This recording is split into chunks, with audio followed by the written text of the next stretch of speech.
Welcome, everybody. Welcome. Good to see everybody. So many wonderful faces that I haven't seen in a while. Hooray, hooray. Welcome to our evening. We'll be talking permaculture and resilience. And some of you submitted some really great questions we hope to get to tonight. So maybe we'll get started. Anything you want to say, Star, before we get started? Nope. No? Start. I'll have plenty to say, but I'll say it when the time comes to say it.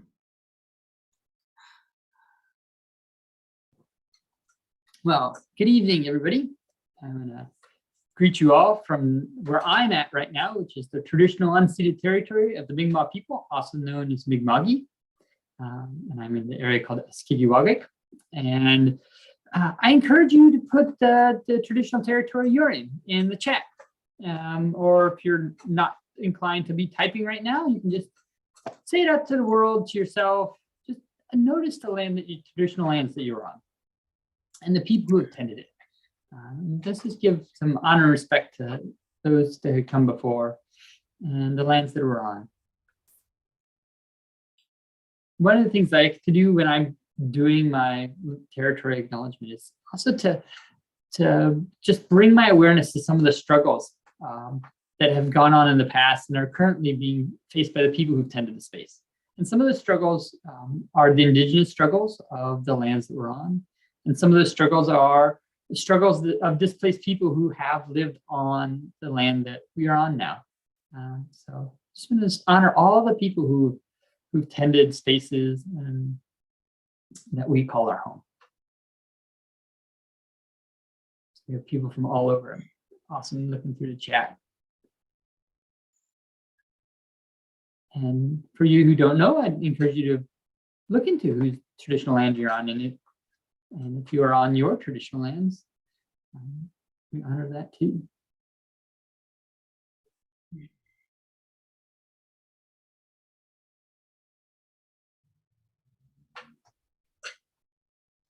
And as we acknowledge our land, I invite us just to get comfortable. Find a comfortable, where it feels comfortable to sit. Maybe you have to squiggle a little bit if there's some of your day you're kind of letting go of. Get your feet on the ground if that's comfortable for you. Lean back, lay down, whatever it is. And just take a few deep breaths. And let's ground together.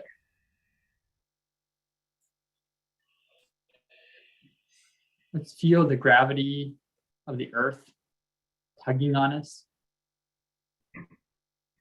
And for whatever parts of ourselves that are touching the ground or our chairs or the floors, from those places, let some roots go down. Just imagine there's roots growing out of the flats of your feet, your soles as they touch the ground, and let them grow down through floors in space and into the earth. They'll find their way. And just let them sink. Growing down, sliding through stone and water and sand. Finding their way between roots. And just going down deep. It might be brown, like roots might be white, might be yellow, green, or blue, whatever color your roots are, just let them sink down. These rainbow roots down into the earth. And as they sink down, feel the energy of the earth surrounding them, like the damp soil. When you're ready, just let some of that energy come in. Just enter in those roots and travel up. Just breathe them up. Just breathe up some of the energy of the place that is yours. Into your feet and legs. Into your hips. Just feel connection. Breathing up to your belly, maybe bathing your heart. Up to your shoulders, and head. allow the energy of the place that you call home just to travel through you with ease. When it reaches the top of your head, I invite you to just let it splash out like a fountain, rolling out and down, dribbling off your shoulders and elbows and fingers, and finding its way back to the earth. Allow yourself to just breathe some of the energy up into your body and let it out as a fountain, just going back down, just a conduit. Let it cleanse you and refresh you and energize you for tonight.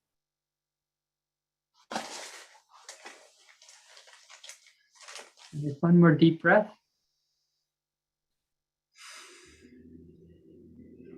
I'd like to say welcome and grounded. Welcome tonight. Welcome. And now that we're grounded, I'd like you to, if you'd like, put it on gallery view. If you feel comfortable showing your picture, love to see your picture, and just make your hands into sort of a webby thing. And as you do, you bring them closer and closer. Let that web reach out till it touches the edges of the screens and other webs. And usually, we cast a circle, but online it's more of a web. And feel all of that web and that net. Imagine you could actually feel those fingers touching and those energy threads expanding out through all those hands and fingers and linking us places all over the world. And our circle is cast. And into this circle, we want to call the elements.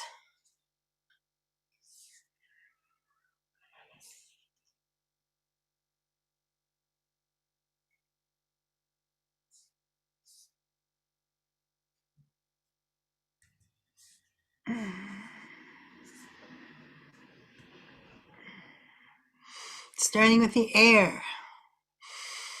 Taking a deep breath and honoring the air that flows in and out of our lungs, the beautiful clouds, the sky, the weather patterns, shifting and changing, the storm winds that bring the rain, the beautiful skies at sunset, the ideas, the concepts, those brilliant flashes of insight. Welcome, air. Thank you, air. And taking a breath, let's call on the fire. This time of year, the warmth of the hearth fire, the smoldering coals, the burning flames of passion, of energy, of courage. Fire that is our power, our will, our determination. Fire that is the energy that moves the world. Welcome, fire. Thank you, fire. And taking a breath, let's call on the waters. It's amazing flowing waters of the ocean, catching the light and reflecting it back. And those tides that flow in and flow out. Beautiful waters of emotion, of our reflection on what has happened, of our feelings of love, of trust, of sadness and grief, of joy and peacefulness. The beautiful waters that flow, that sustain our lives. Welcome, water. Thank you, water. And calling on the elements of earth, all those things that nourish and sustain us, all those patterns of the way life forms, the great trees that grow, the hills and the mountains, all the beautiful flowers and living things and growing things that sustain our lives. Welcome, earth. Thank you, earth. And taking a breath, calling on the spirit, all of the different forms that spirit takes, all the different ways throughout time and history that people have conceived of the spirit. And that spirit of service, that spirit of picking up the garbage, of cleaning up the mess, that spirit that we need right now, that deep spirit of wonder and amazement and appreciation for the beauty of the world. Welcome, Spirit. Thank you, Spirit. So now we've called in the elements. We have created our circle, and we're pretty much ready to begin. And welcome to all of you. When we were thinking about tonight's little pop-up, you know, you always have to schedule these things very far ahead. Charles, you might want to check the chat. Someone's having some trouble hearing. I don't think that's common because nobody else seems to be having it, but maybe you can help. You might just want to turn up your volume. Sometimes that is the simple problem, but if not, just message me directly and we'll work it out. Yeah, and the thing is, when you're planning this months ahead, you don't know exactly what the world is going to be like. We live in a time when things change and shift so very quickly. You know, here in the US, we've just had a major election. We have the last little piece of it happening tomorrow in Georgia, where our Senator Warnock is running against a really unqualified candidate, Herschel Walker. We don't know yet how that's going to turn out. There's so many ways in which we're living on this kind of like knife edge. And at the same time, like right now, it seems like we sort of pushed back that tide of destruction a little bit, like we've held it off.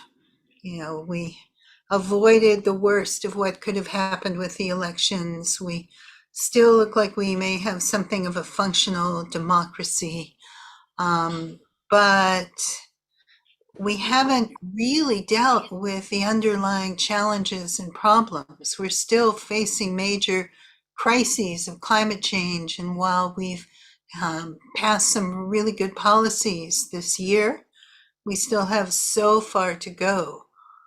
We still live in a world that's full of injustice and full of prejudice and hatred. And while, again, we seem to have like held off the worst of that, we see it growing in way becoming more overt than it's been in a long time. We've been lucky here in California and in many places this fall where we haven't had a horrible year of wildfires like we have 2 or 3 years ago. Knock on wood, we've had early rains and we're getting good rains this month. But again, we haven't yet dealt with the underlying causes of climate change that are ramping up those wildfires and those disasters. And in the meantime, we've seen major hurricanes and flooding and droughts and earthquakes and all kinds of disasters and places around the world. And we see people rising up incredibly, you know, like the women in Iran who have been standing up against tyranny, and the people of Ukraine who've been fighting off an invader, and the people of Palestine who for decades upon decades have been standing up for their own sovereignty and their own self-determination. And we see these struggles going on everywhere, and a lot of them in China. We've seen these big protests in China. You know, a lot of it is tremendously inspiring. People are being so courageous, and yet we don't necessarily see them yet having actual victories. So it feels like a kind of strange, almost limbo time of suspension, of tension, where we're not in the midst of the crisis right at this moment, but we can feel it hovering all around us. And the idea of resilience. Resilience is the ability of a system or a person or a group to bounce back after a disturbance or after something destructive happens. And the tools and the skills of resilience seem like they're needed as never before. And that maybe in this kind of like hovering time is a good time to learn some and to practice them and to really think about how we create resilience in our own lives and our own systems. Permaculture is, of course, a whole system of ecological design. It's rooted in 3 core ethics, and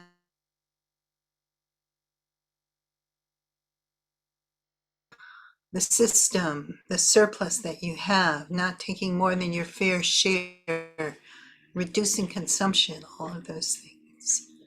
And Charles and I both teach permaculture. We teach together through Earth Activist Training. We have a lot of courses online right now. We have an upcoming wonderful permaculture design course in person out here in Western Sonoma County coming up in January. For the first time since COVID, we'll be doing it there. We teach a whole long-term program in regenerative land management and resilient land design. So we thought we'd come together tonight and do some talking and thinking about resilience and try to do it in a way where we also have a time to answer some of your questions. And I know we've collected a bunch of questions already today, and a lot of really good questions. So we're gonna jump in, and that's what we're gonna do. We decided to challenge ourselves to do something a little bit different. You know, we've been teaching online now for 2.5 years. We've made hundreds of PowerPoints. Typically we are showing PowerPoints. And tonight we decided rather than showing a bunch of PowerPoints and pictures, we want to work with a more conceptual graphic and try to go more deeply into some of the discussion and question and answer. So Charles, you want to chime in on that or move into showing what we're talking about? No, I think we should jump into the graphic and delve into some of the how permaculture works. Okay. And we'll get to some details. Mm-hmm. I'm going to toss up the graphic. I can do that.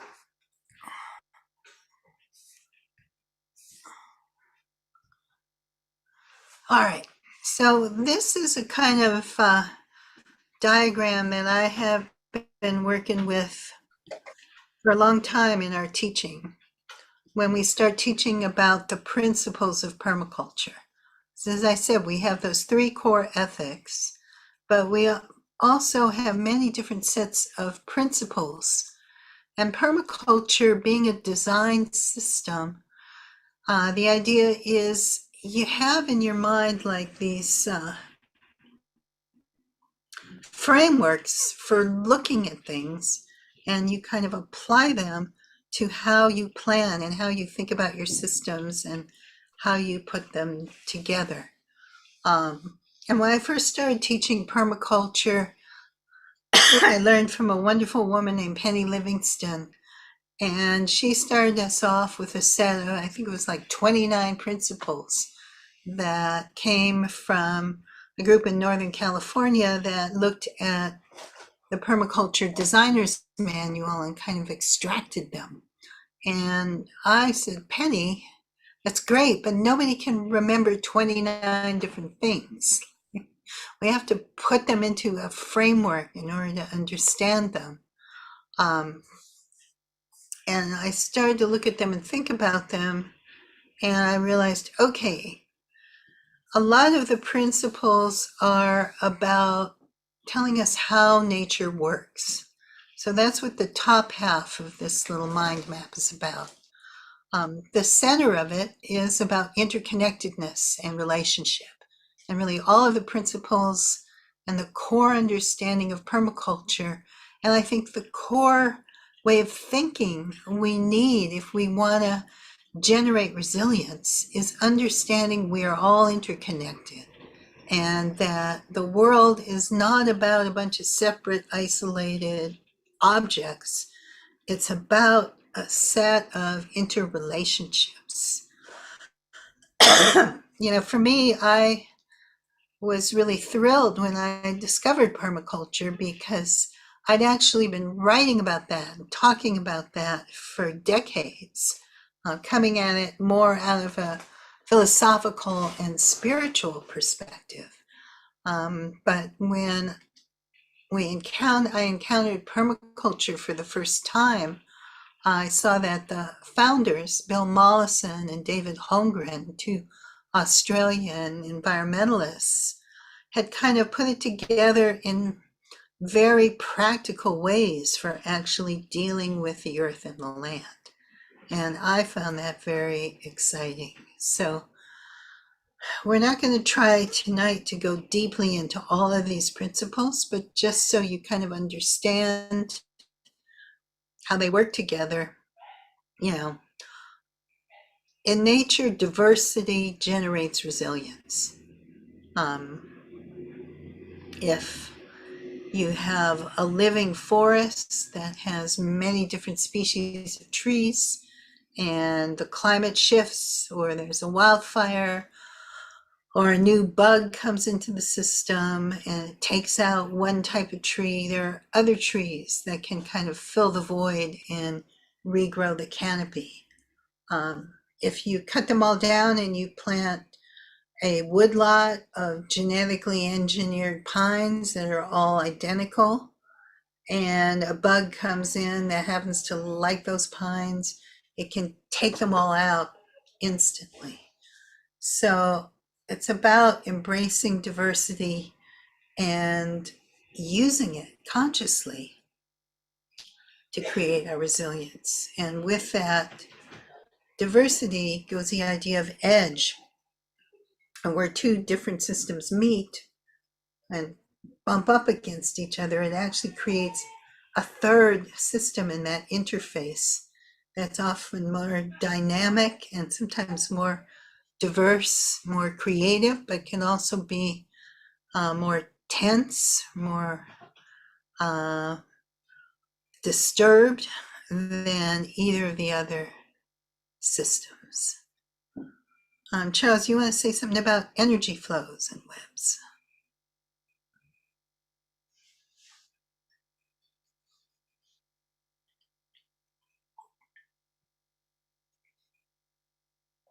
Can't hear you. Charles? I hope you got that. It was the most important part. Anyway. That was brilliant. It's life-changing.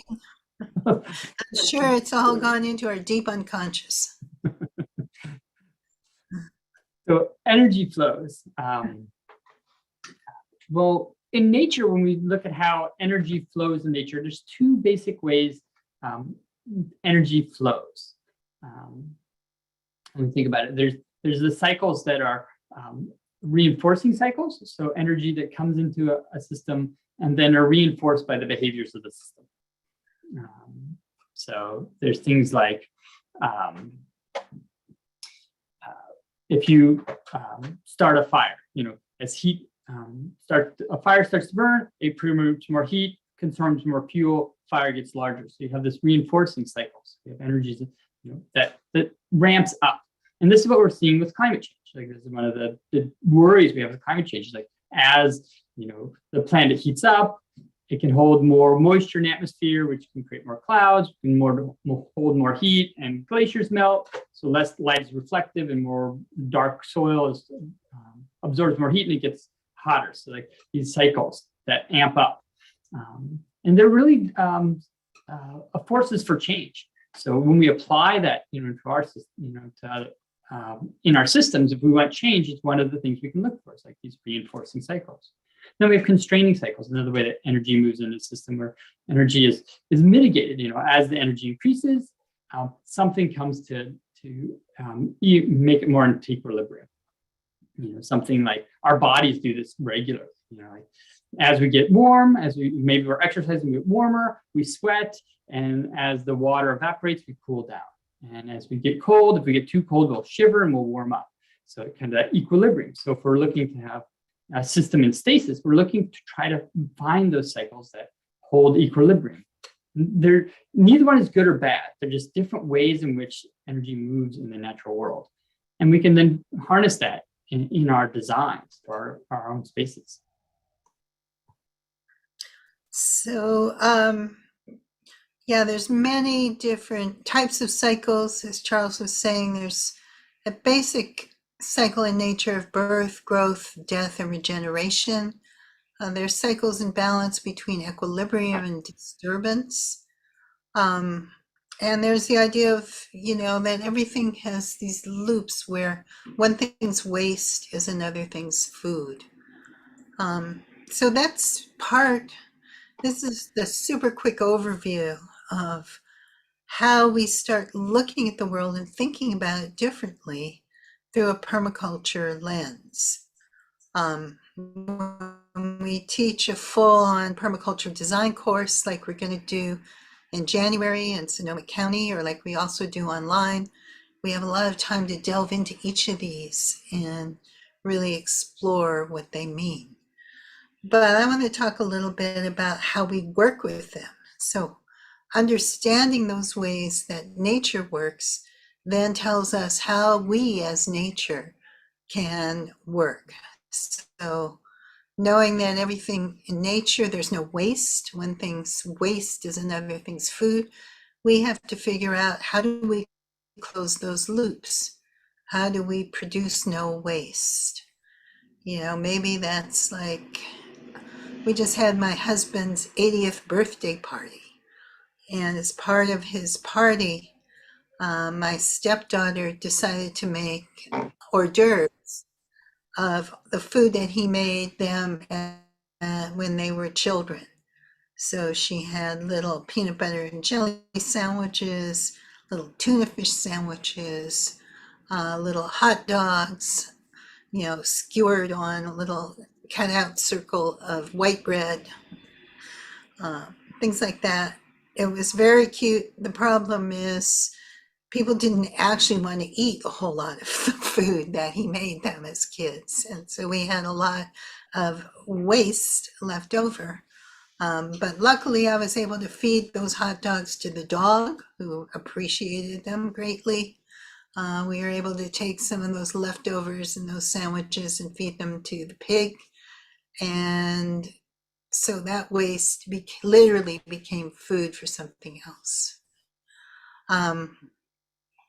When we understand everything's in relationship, then we understand our job is not to design simple objects, but to design relationships. And what does that mean? Well, that means, where are things?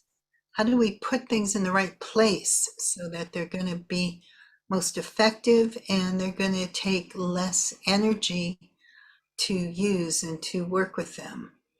How do we stack functions? We say, how do we get more than one use out of every part of the system?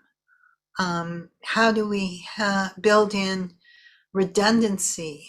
How do we build in a plan B where, if we have a big need in the system, how do we make sure that we've got that need covered?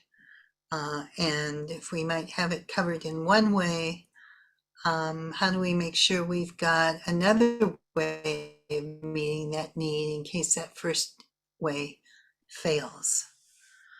And then we find ways to embrace and value diversity and use those edges.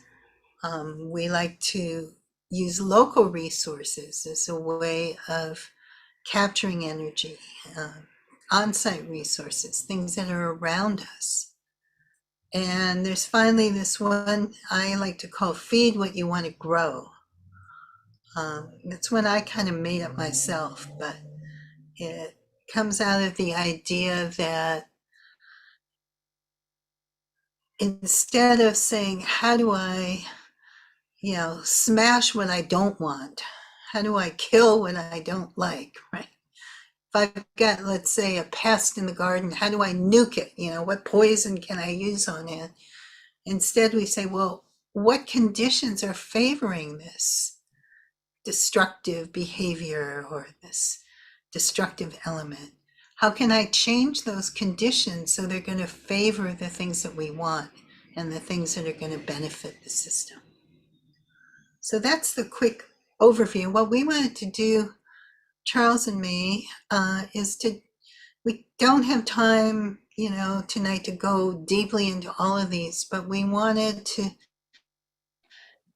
talk about 3 different aspects of it that we feel are particularly important right now around resilience and around the state of this world. So we want to talk about diversity and its friend edge. We want to talk about stacking functions and redundancy, and we want to talk about how we use local and on-site resources. I've been talking for a while. Charles, you want to dive into one of those? Sure. Maybe I'll jump into on-site resources to begin with. And I'm going to stop this screen share, I think. You want to stop your screen share? So on-site resources, I want to think about the natural world. And in the natural world, primarily creatures, plants, animals, they get their resources fairly close to where they are. So plants is pretty easy, right? They don't move. They need to get resources from fairly locally. And they'll use collaboration to reach a little farther, but they're really using the resources of their site. And they have to maximize the resource of their site. They get their leaves so they can get the most sun, figure out how to gather water and nutrients. Animals too, they'll use the resources of their site, though they'll have a range, right? They have a range in which they're traveling, and that'll be where they gather their resources from. And not all the resources come from their exact site, but most of it does. And they really use that to their greatest advantage. And if there's something that they don't have in their range that needs to come from the outside, that becomes a really limiting resource that they're really careful about how they use and how they gather those. And some animals have to, leave their range to go find a place for like birthing or something, or they'll have resources that come in far away, like a river where the water is coming actually from somewhere far away. But by and large, it's a local thing. So when we design, when we're talking about how we use it in permaculture, we think about how do we use our on-site resources to make a more resilient system. And we can look at Ukraine, for example, what's going on over there right now. They have this centralized electrical grid. We have centralized, I don't know where everybody is, but generally speaking, the centralized electrical grid where energy is produced somewhere, usually farther away, and then shipped to where we are. And it's a critical part of our lives, in many of our lives. But it's vulnerable. There's a substation, I believe, that has been shot at that has gone down. So so what happens if we shift that where our energy production becomes local? Like how do we move our food production local? Not that we have to do everything locally, but how can it become more local for resilience? So we're going to think about what are the things, and think about where the moments where we can localize our energy production. Let's say energy is a great example. So maybe you got solar panels to get some electricity, or micro hydro or wind, or maybe some combination to have this. But if you had it just on your own house and that was it, you're vulnerable to disaster, right? If something happened to your particular spot, you might be vulnerable to that. So often we think of on-site is not just our little fiefdom, like our little lifeboat, but what's our community? So our on-site is usually a community. Our site is our community. Who needs control of these resources? Whether it's food or water or energy, who needs access to it, and who gets to decide how to manage it? And I think that's our site. That's the site we talk about. So when you design, what are some of the things you want to design? You want to design a garden. What are the on-site resources you can design that garden? You're talking about nutrients. You might be talking about edging. Or how do you define the boundaries? How do you want to harvest it?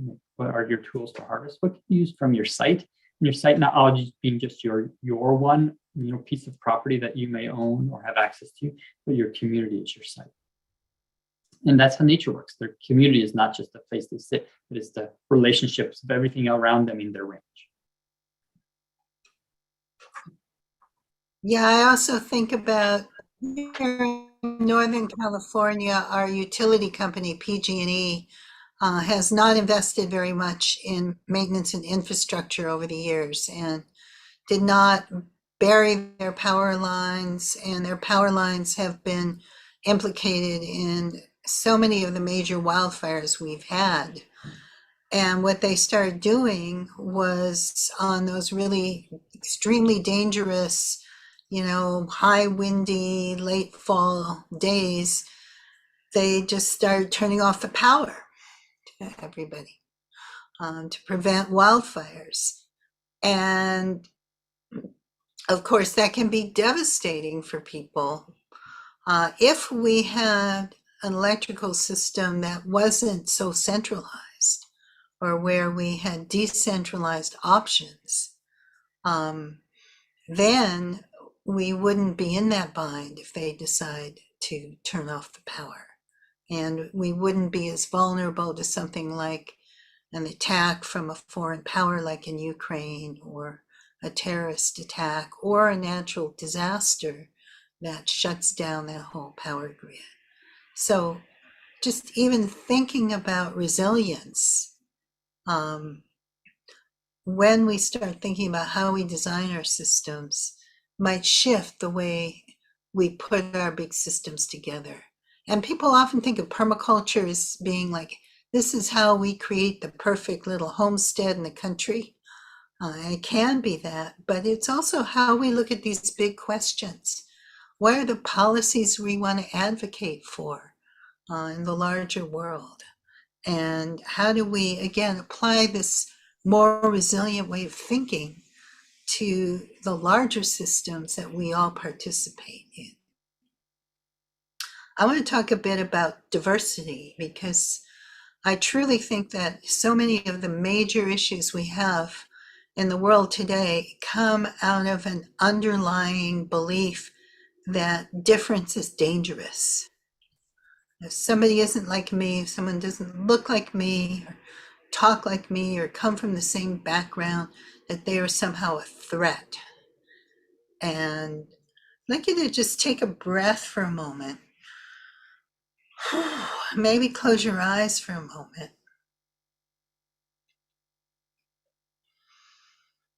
And try to imagine how the world would be different if we had the underlying core belief that diversity makes us smarter, enriches our lives, improves our resilience, gives us multiple perspectives on the world.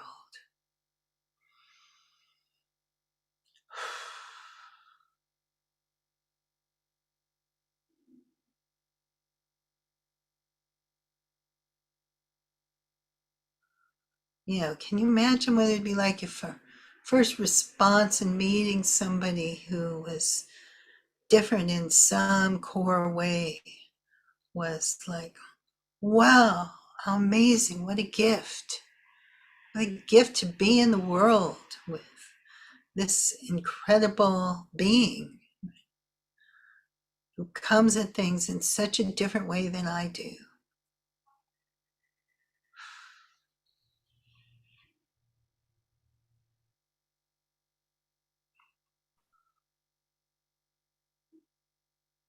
how incredibly beautiful this person is who looks so different from the way I do and my family does.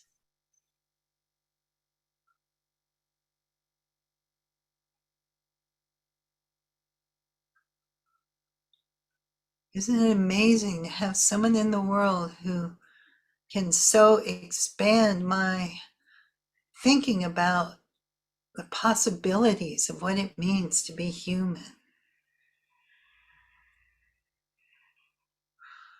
Just take a breath and feel where that lands in your body, what happens to your breathing, what happens to your energy.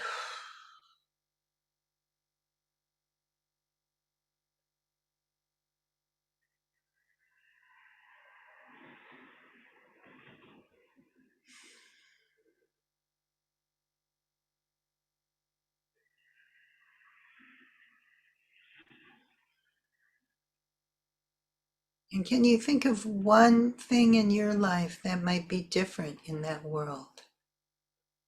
Maybe it's one burden you wouldn't have to carry, one fear you could let go of, one gift you might receive.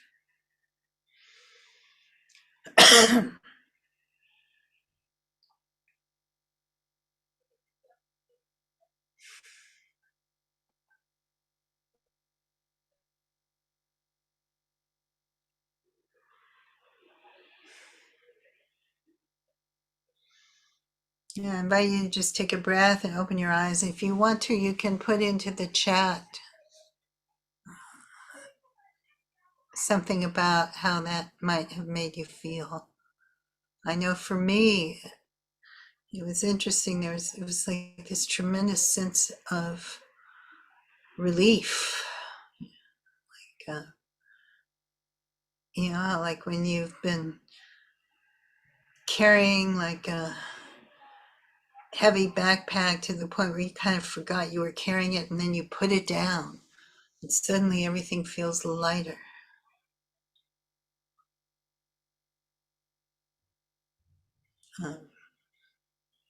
There are so many ways in which, when we embrace diversity, we can build it into what we design, whether that's planting our garden, thinking about polycultures rather than monocultures, so that different plants provide different needs for us and for the system and support the other plants.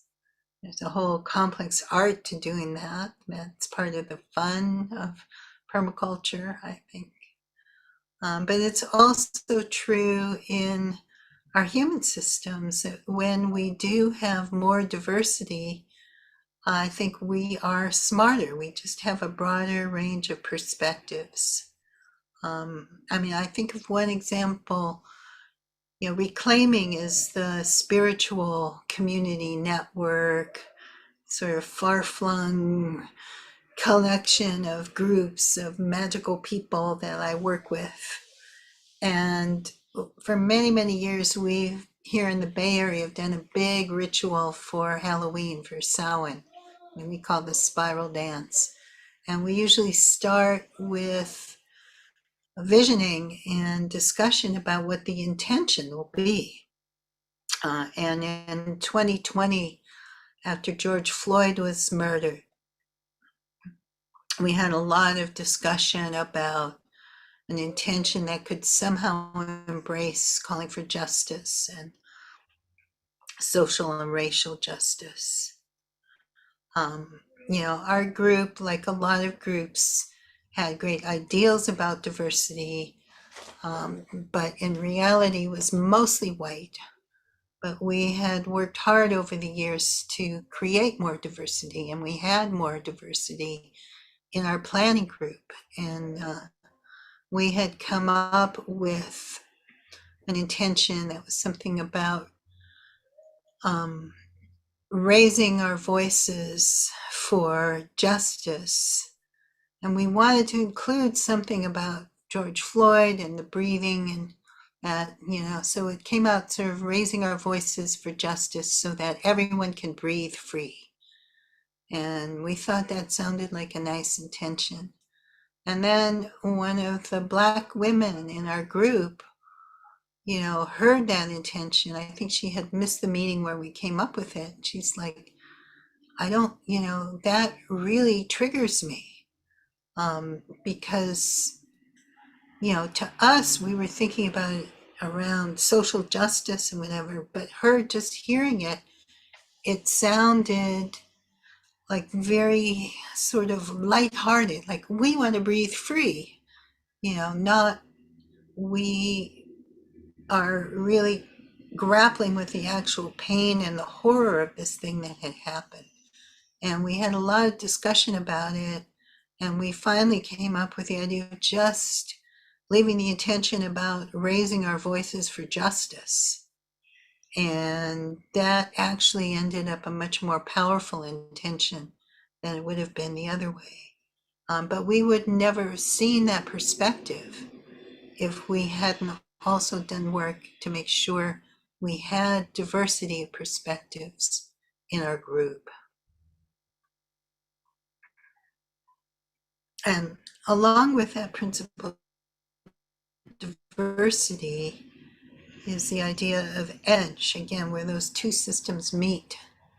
I think of that a lot in terms of something like music.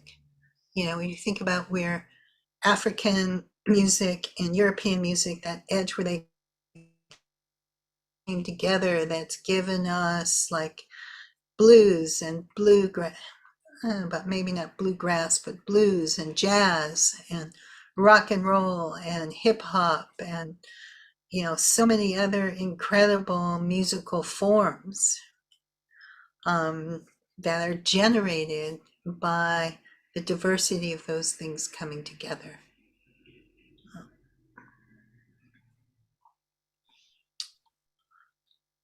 I think we wanted to also talk a bit about stacking functions. Charles, you want to go there? Yeah, I know we want to talk about that. I want to give a little time to see if anybody had any comments or questions, because I just acknowledge the time. And if we're going to get into that, we'd love to tailor this moment. So let's take a moment and see if there's any questions or comments people have about those two pieces we've talked about so far. Thanks. Yeah. You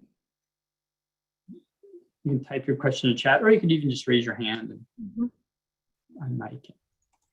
If you use your little hand raising button down below under reactions, then your little picture pops up to the front and we see it clearly. And I know we had a lot of questions that came in on the email to answer as well.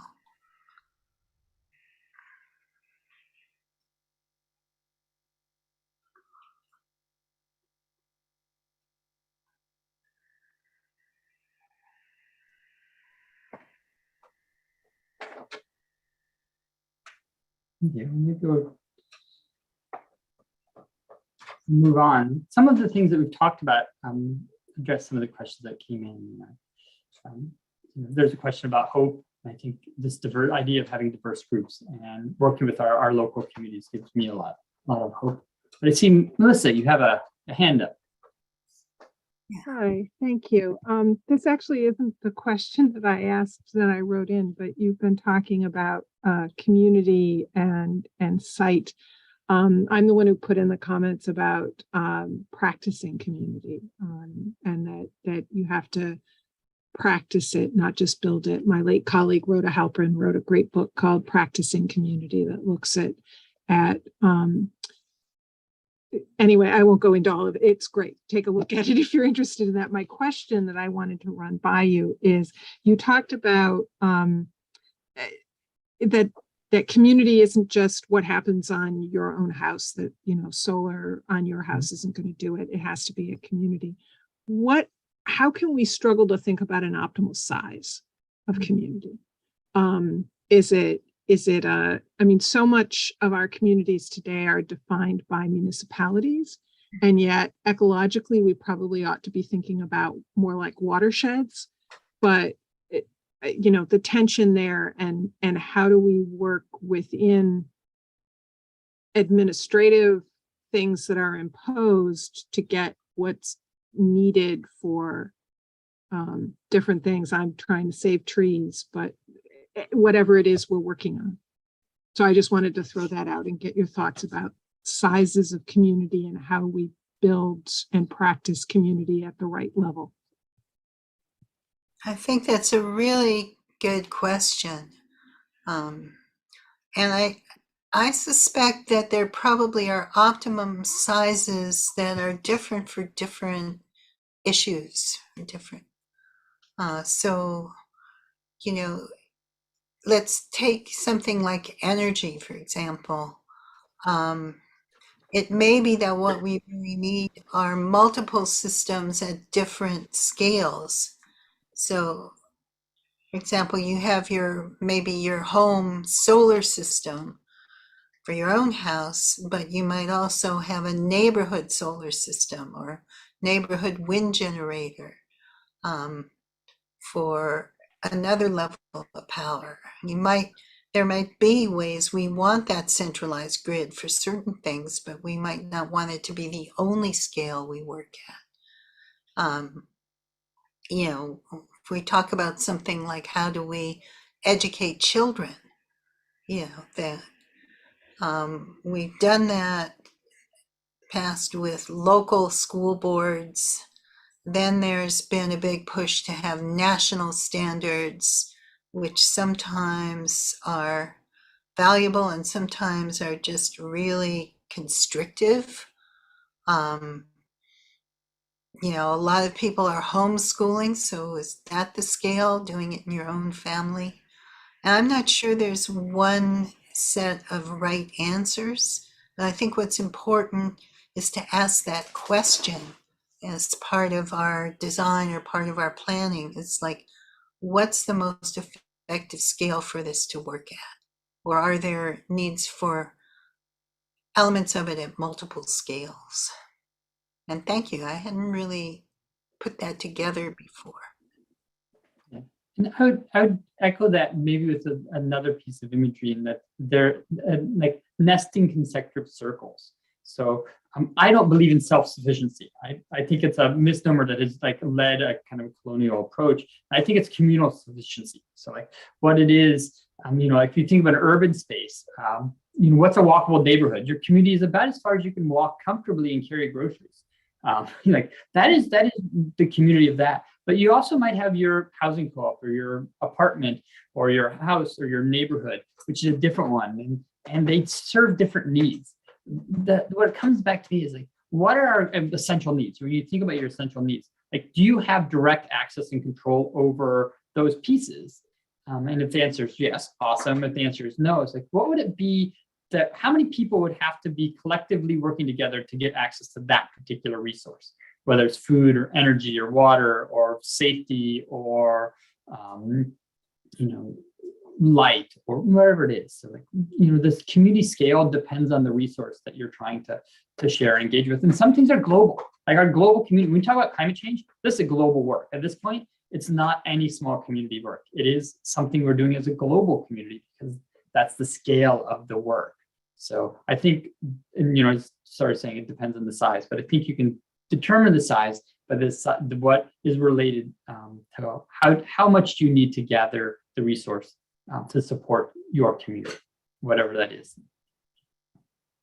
Thank you. Thank you. I appreciate that. If I could just add one little bit about, I really liked both of the comments about different scales.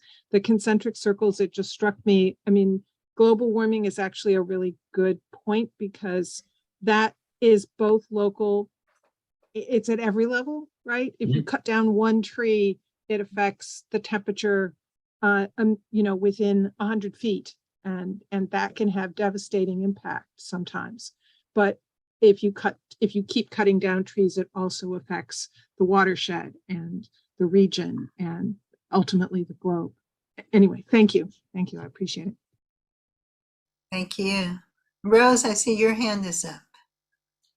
Yeah, to kind of follow on this, I think we've been taught too much in so many different ways about the sort of the magic pill approach. There's only one way to do a thing. And again, that's turning away from diversity because, oh, well, what if you have 3 different ideas? Energize into yet another one. And if we were to change toward actually teaching people to look at things at as many angles as possible and to interact with other people and their ways of looking at it in as many ways as possible, to start considering and teaching children and ourselves about networks and connections and that we're all connected. I mean, this is the indigenous way of looking at things.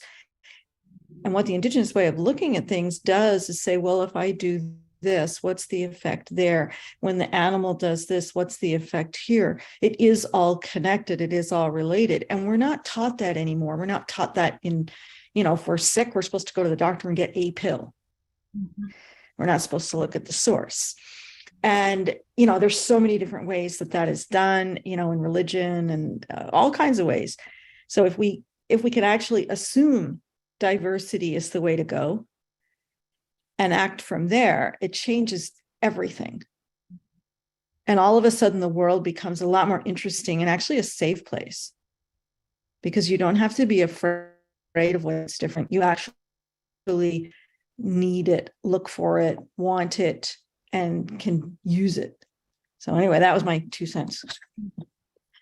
Thank you. That's beautiful. And also, it allows us to be diverse in our own self versus being like siloed into like we just do one piece of work.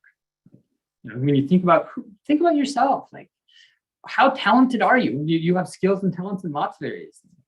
And I think it's one of the challenges sometimes when we get we become that just singular mono-profit, singular thing that we only can do. And then that constraint, whether it's around identity,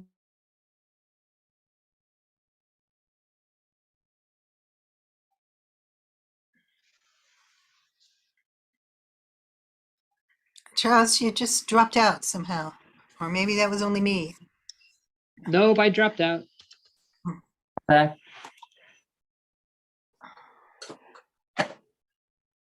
Anyway, probably should continue on, since we have just a minute. Okay.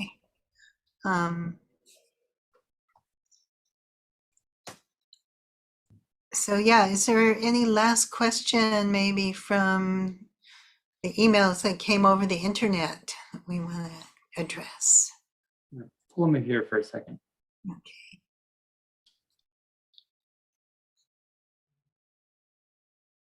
I see Shell. Hi, I think this is not quite exactly on topic, but from something you were saying recently, and it came up in for me the other day, was I was explaining to a wonderful person about the pagan cluster and magical activism and how, for as an example of that, going to the RNC in Miami and setting the drains first and in setting up to do the spell work, the specificity of it, and to be envisioning the there's much better words, but the draining off the bad energy and safely disposing of it or composting it and transforming it back into good uses. And his comment was, well, with the current surge of the Republican Party, you've slipped up. You're not holding the line. You really maybe should attend to the maintenance of that. And I thought, wow, great insight. Yes. Yes. Well, I've actually had a magical activism class going on since June, trying to do just that. And on every Friday morning at 9 a.m. Pacific time, I'm on Instagram at Starhawk-Spiral to do like a magical activism meditation to kind of tune up the world, reinforce some of those things. But it's a lot of work, and it is work also that is most effective when we ground it into also doing mundane and practical work. I feel compelled to add that the person who had this insight is the newly elected co-leader of the Green Party of Canada. Yes. Wow. Cool. That's- He's a great guy.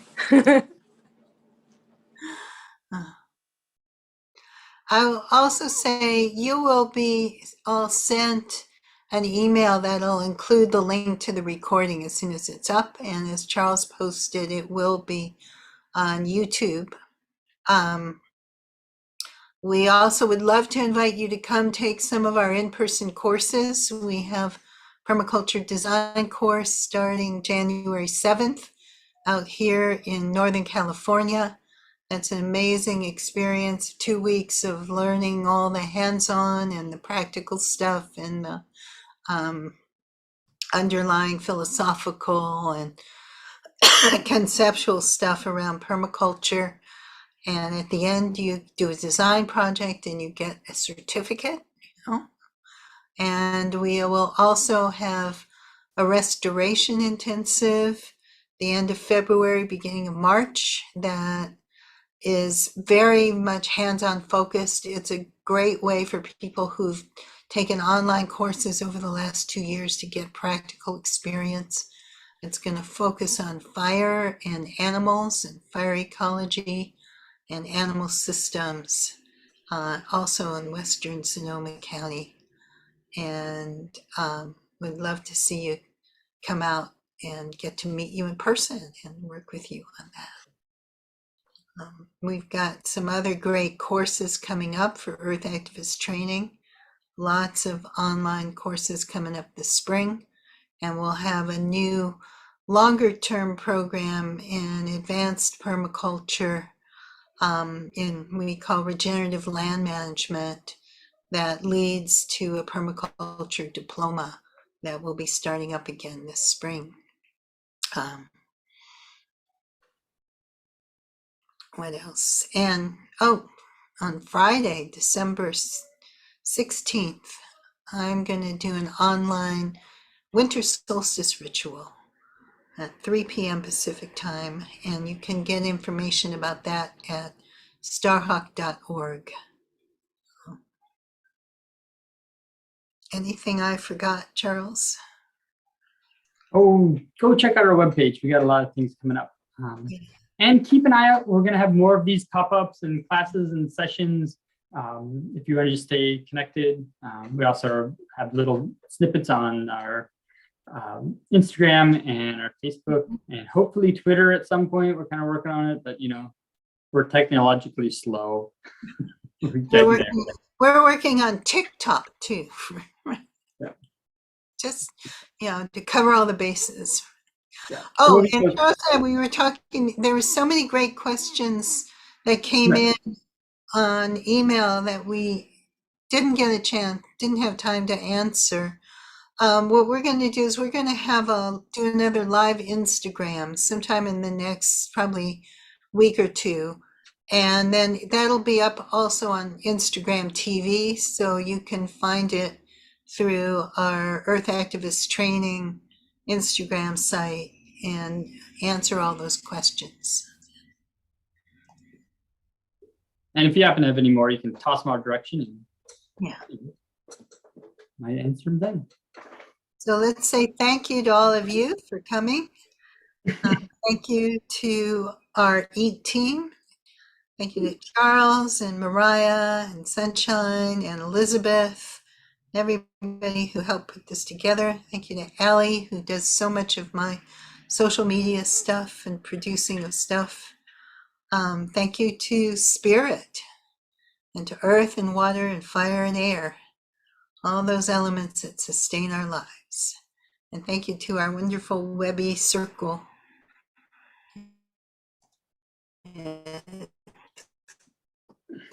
But unbroken.